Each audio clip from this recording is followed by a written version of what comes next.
இயேசுவின் அன்பு இதயங்களுக்கு காலை வணக்கம். இந்த நாள் உங்களுக்கு ஆசீர்வாதமாக அமைய வாழ்த்துக்கள்.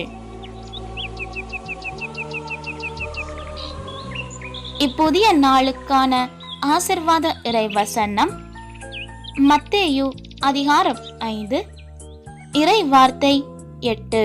ஆராதனை ஆராதனை வல்லவரே நல்ல தூய்மையான உள்ளத்தோர் பேறு பெற்றோர், ஏனெனில் அவர்கள் கடவுளை காண்பர்.